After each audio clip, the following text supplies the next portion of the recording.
Hi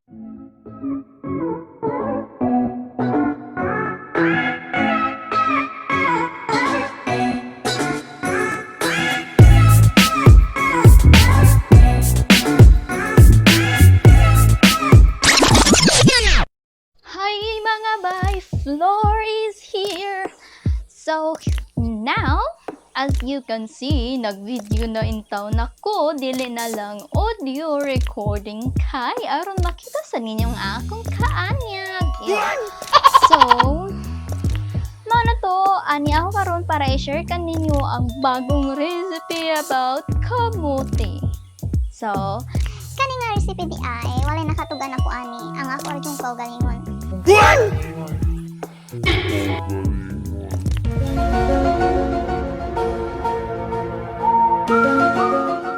Nakasundog ko sa kumingkog nakasundog mo na sa nain ng tudlo nako pero nakita na ko ni siya sa Facebook.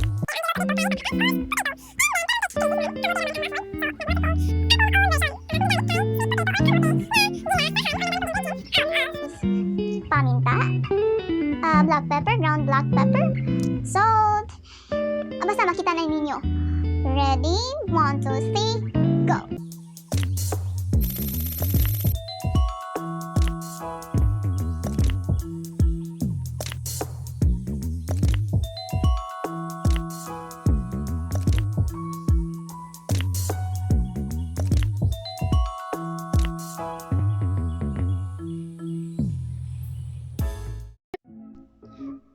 first, let's prepare our sweet potatoes. And then do the magic to remove the skin. And then chop it in any sizes you want. Slow-mo. Place it inside the rice cooker pot. Add 1 cup of water. Black pepper. Add soy sauce.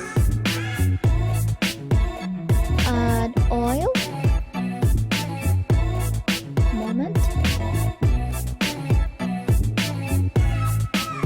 And then add magic syrup granules. By the way, I added nor cubes, chicken flavor. Let's add our bay leaves and peppercorn. Mix it. Mix, mix, mix. And then place it inside the electric rice cooker and let's wait for 30 minutes.